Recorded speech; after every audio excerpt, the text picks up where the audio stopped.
Hi, it's Andy Kelly, here at home for a change. Been back for a couple of weeks now. We've all had various colds and things. We're not sure if we've had the virus or not, but we're safely hunkering down at home. I hope you're safe and well and looking after yourself and your families.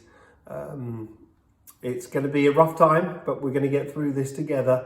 And I just wanted to help you think about what you're about to go through at a human level and at a work level as you come home. We've all been forced into a period of change, forced to make changes, to make compromises to our lifestyle. And only 20% of humans naturally are effective at it. Most of us struggle with change. It's difficult, it's uncomfortable. But there is a process. And I want to share it with you. It will help you navigate through the next few months carefully and in a constructive and positive way. It's the transition curve. Here it is. It's based on the Kubler-Ross 5 stages of grief. And it was developed further from a business perspective by Cranfield University and the executive coaching company that shared it with me. And I've used this with over 7,000 people in the last 10 years, and it works. It's the natural process that we go through as humans when change happens.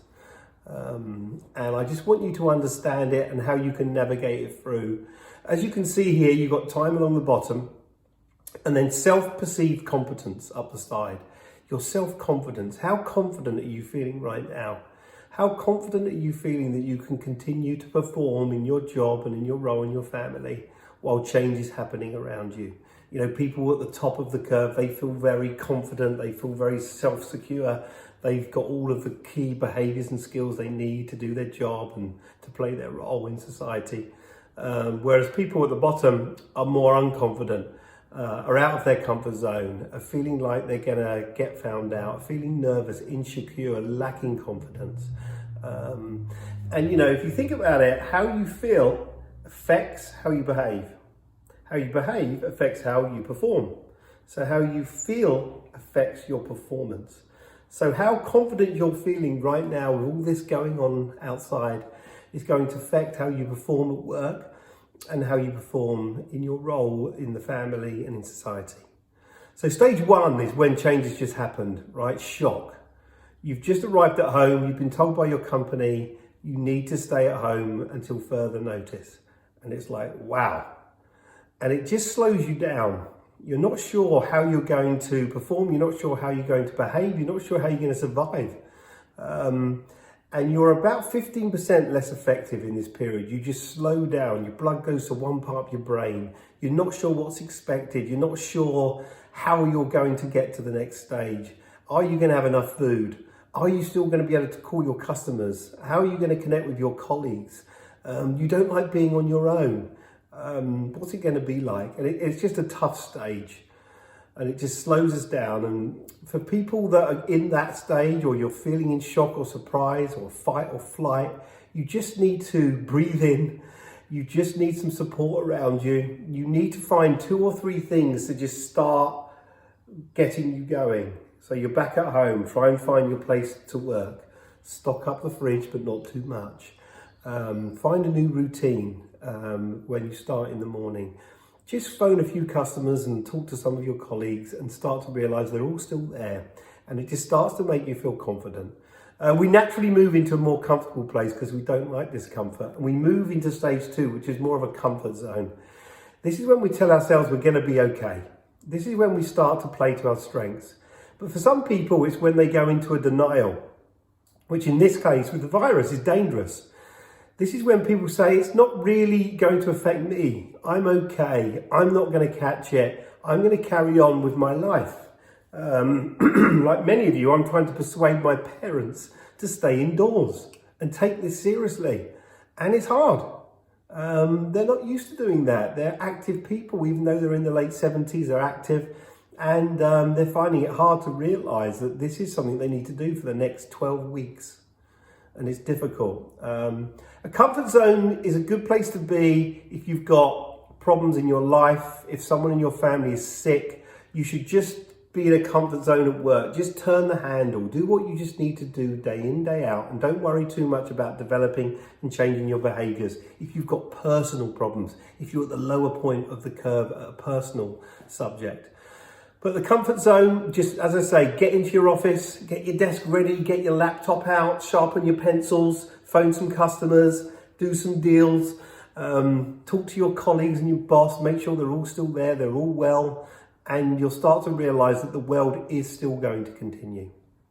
Stage 3 is when you become aware that actually things have changed. This is going to go on for a while for us.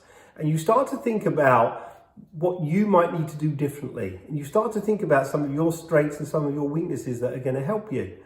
You know, are you good at communicating? Do you like working on your own? When you're in meetings, do you speak up? Because you're probably going to find it even harder now you're remote. In meetings, did you talk over people? That's really not going to be working on video. It's already difficult to hear and listen to people, but if you're someone that doesn't stop talking, like me, people are going to get left out, people are going to get talked over.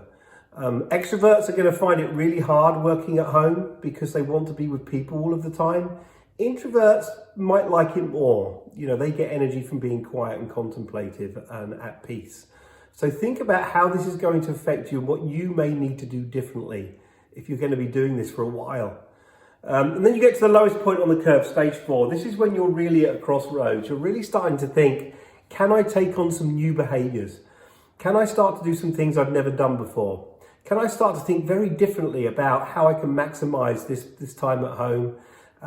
You're starting to realize that you need to cook differently, use less food, less toilet paper.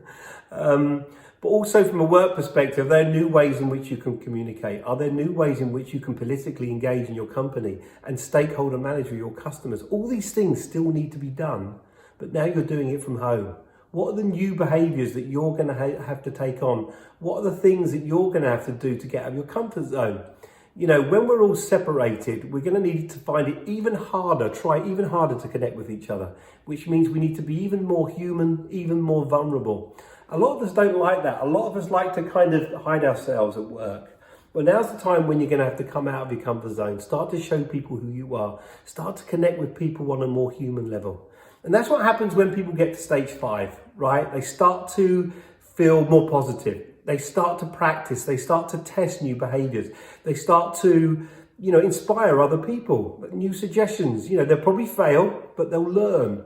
You know, that's the only time you really learn in life is when you screw something up, right? Don't do the same thing twice. That would be stupid. But people of 5, they've got an effervescence, they've got a positivity, they're kind of working harder because they want to, they're growing, they're developing, and often inspiring other people that there is a way that we can get through this. You know, you saw it in 2008 with the credit crunch, people that fought through, that started to get creative, that stayed at work an extra hour, started to use new behaviors, succeeded even in a downturn. So that's the opportunity. Stages 6 and 7 are when you're really getting good at these new behaviors, where you're hardwiring them, you're letting go of some of your insecurities, you're playing to your values and to your skills. I just want you to think about getting to stage 5, okay? As we're going through this ambiguity and this tough time and people being sick around us and missing each other, if you can get to stage 5 during this crisis, you would have done very, very well. And it will help you get through it successfully. It will help you feel better afterwards. So look, I'd like you to look at this curve. I'd like you to think about where you are. And we'd love to hear more comments about how people are feeling, what stage they're at, what impact it's having on their family, what impact it's having on their work. We're going to be sending out more information about this transition curve. We've got a new online course coming down the line, which we'll let you know about. But for now, just stay safe. Be healthy, look after each other, and get fast to 5. Andy Kelly, CEO, Sundial Consulting. Bye for now.